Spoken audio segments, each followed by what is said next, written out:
Good morning, everyone. Welcome to our presentation. Before we start our discussion, let me share to you an inspirational quote that stated, "Environmental is no one's property to destroy. It's everyone's responsibility to protect." I am Joel Osina Jr., PPE4, your first discussion. Environmental management, Philippine law and policy on environment. What is environmental management? Is a set of processes and practices that enable an organization to reduce its environment impacts and increase its operating efficiency. This site provides information and resources related to environmental management for small businesses and private industry, as well as local, state, and federal agencies. Philippine law and policy on environment. Republic Act 9275. Philippine Clean Water Act of 2004. Republic Act 9003. Ecological Solid Waste Management Act of 2000. Republic Act 8749. Philippine Clean Air Act of 1999. Republic Act 6969. Substance, Hazardous and Nuclear Waste Control Act of 1990. Presidential Decree 1586. Environmental Impact Statement State of 1978. Environmental Compliance Assistance Center.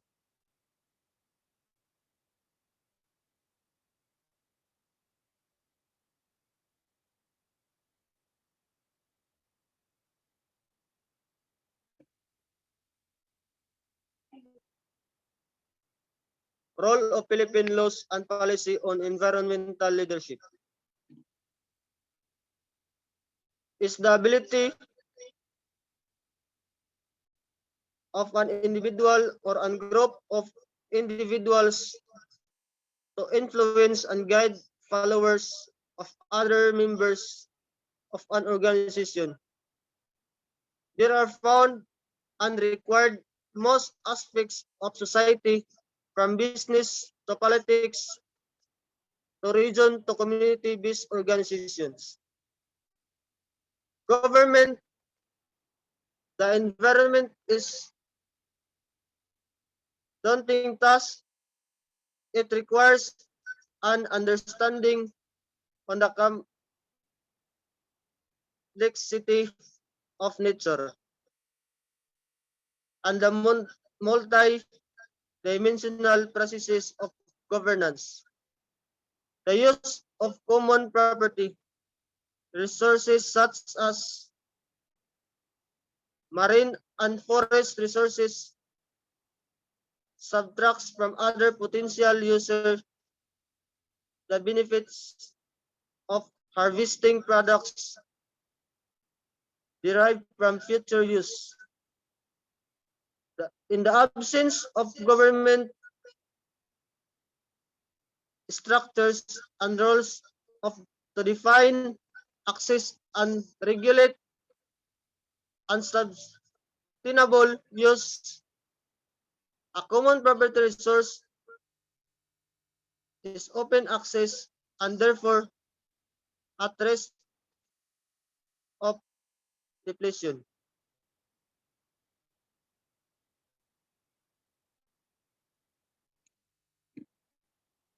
Governance is defined broadly as the establishment of operation and social institutions, set of roles rules, decision-making procedures, and programs that serve to define social practices and to guide the interaction of those participating in this practice.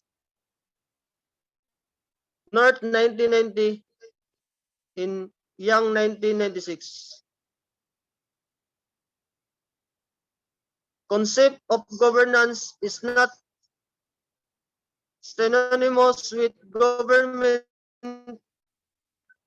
which conventionally places a central role of formulating and translating inputs into public policy.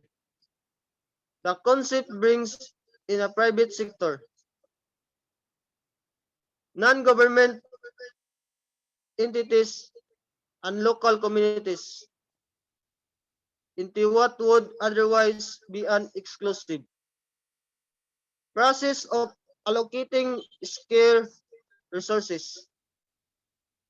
Governance accommodates groups and communities. It is not a monopoly of rule-making power by the state. The process of decision-making allows the use of participatory methods such as consultations, community mapping, social and livelihood analysis,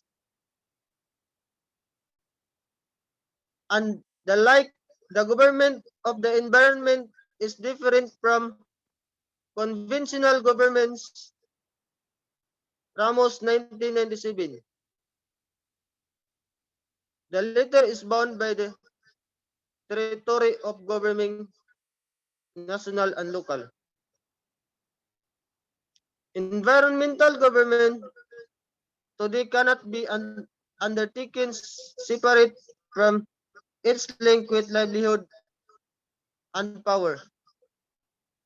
The application of the principle of ecological sustainability is not relevant without addressing questions from intergeneralization, equity, social justice, and welfare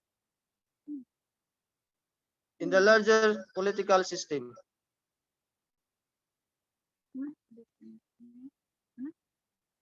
Thank you for listening and God bless us all.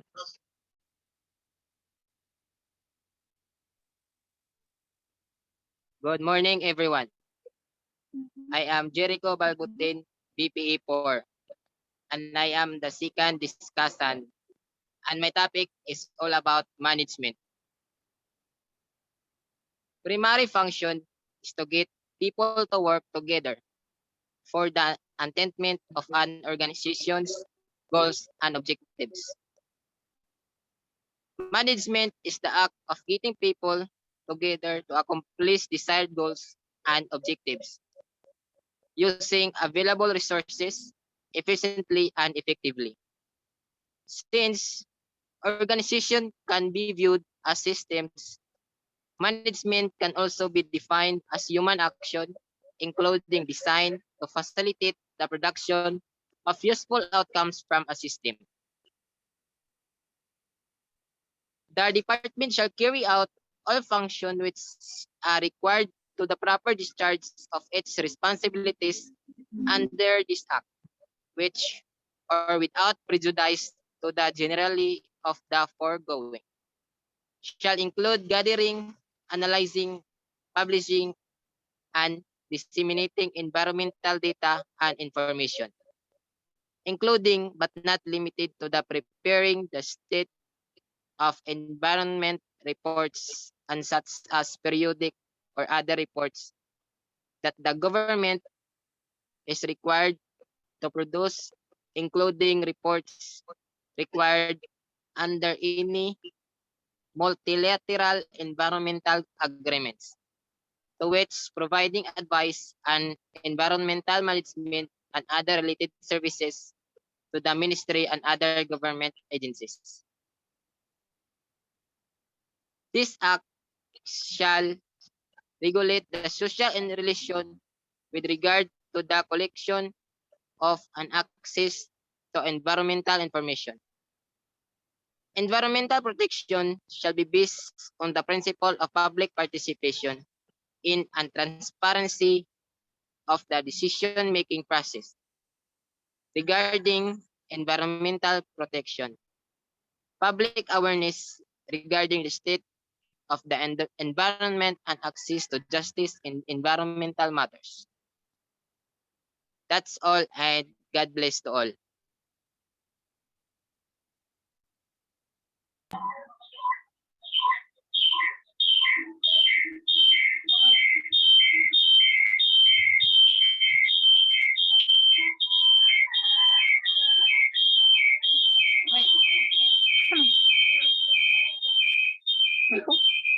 Hello.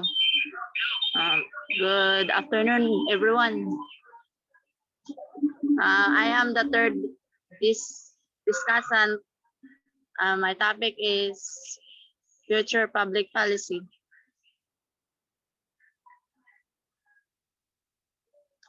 Government is responsible for protecting the environment in the face of rapid industrial growth, but ineffectiveness and a misunderstanding of the policy process confounded by a multitude of actors and interests, and then often inadequate resourcing, threaten the possibility of sustainability.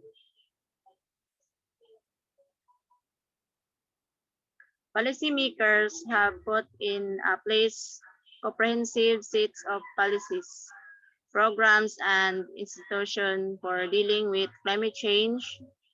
This help up greater focus into our work as we try to make our communities safer from and people less vulnerable to sea level rise and extreme weather events like strong typhoons, floods, and storm surges, among the other impacts.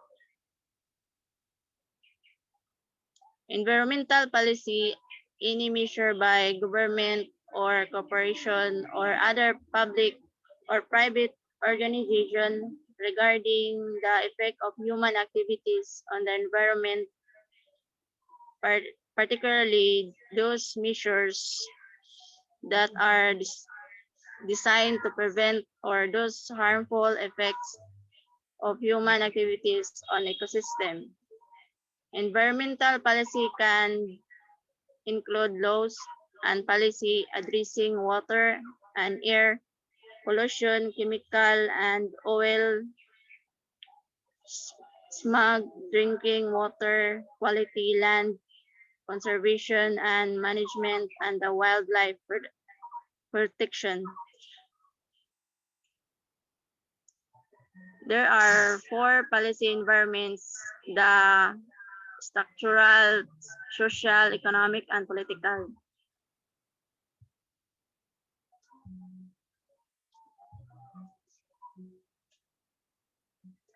Structural policy are the government policy that influence the potential output and influence the private sectors choose to allocate economic resources.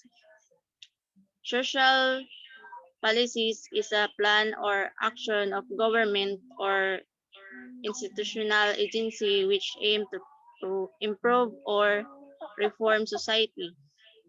Economic policy refers to the action that government takes in an economic field. Political policy is a deliberate system of guidelines to guide discussion and achieve rational outcomes.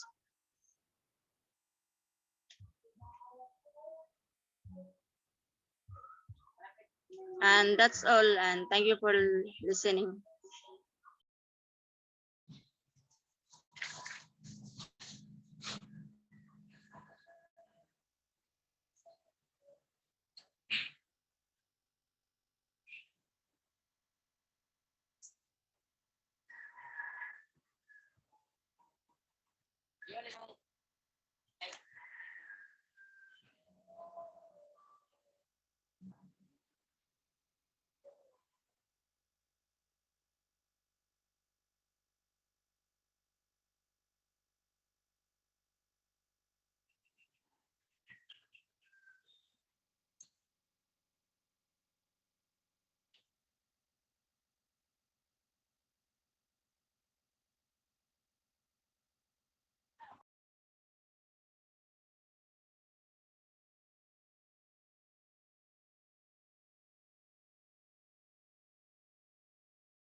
Fourth discussant, please. Wala kay tingog.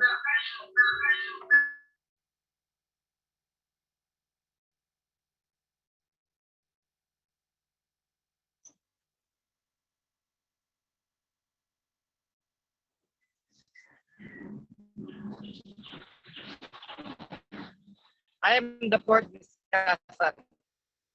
My name is Francis Zarate, and I will discuss the Sustainable Development Goals towards the fulfillment of UN Sustainable Development Goals.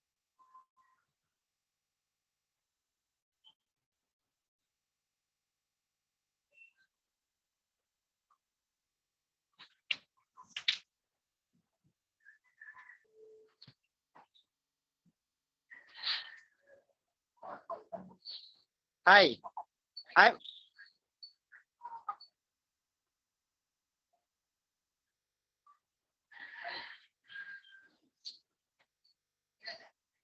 Hi, I'm the fourth discussant.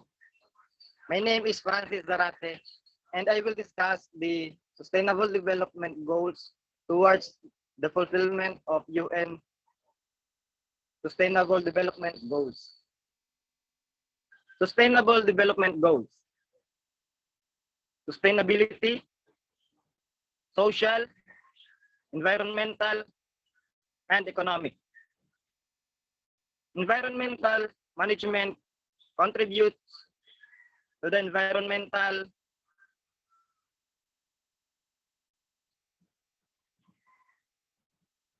pillar of sustainable development.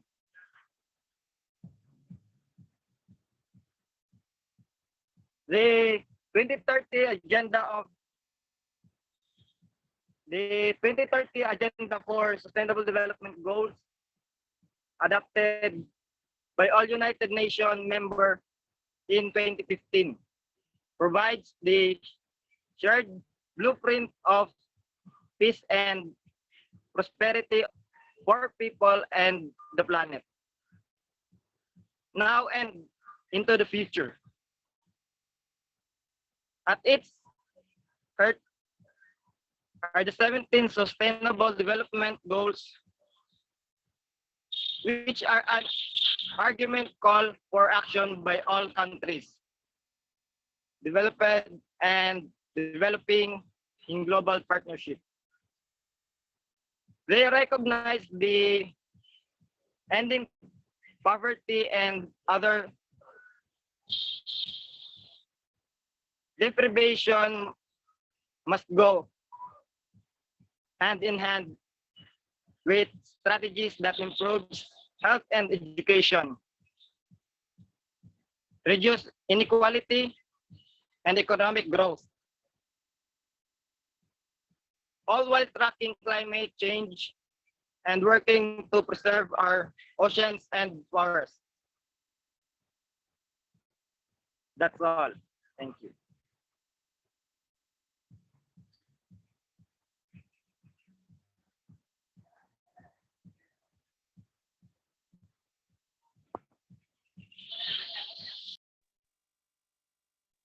The UN is a such partner of the Philippine government for achieving national development goals and the 2030 agenda, including the 17 Sustainable Development Goals, SDG, the partnership framework for sustainable development, support the national long-term vision and maps directly and indirectly into Philippine development plan. Priorities, organizing its strategic contribution through a 2030 agenda, lens into the three pillars: people, prosperity, and planet, and peace. It builds on decades of close cooperation between the Philippines and the United Nations for the achievement of national and global development objectives, focusing on areas where the capacities of the UN, when working across mandates, will have the greatest impact to leave no one behind. As an initial investment in the long term UN support to 2030 agenda, it recognizes the strength and capacities of the Philippine government and focuses on historically challenging areas that are foundational to SDG to complement Philippine-led efforts toward acceleration.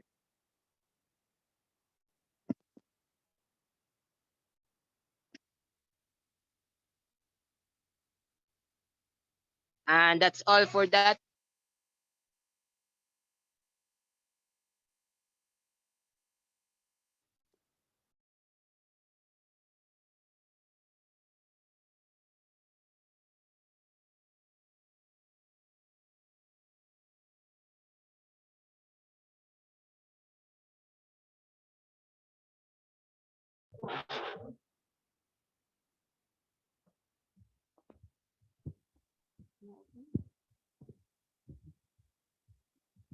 Any reaction for the topic?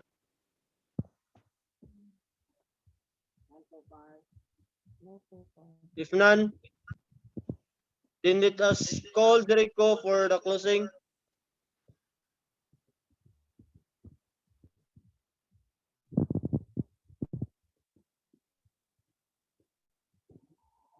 Thank you for listening, and we hope that you will leave kind insight from our discussion. Thank you, and God bless to all.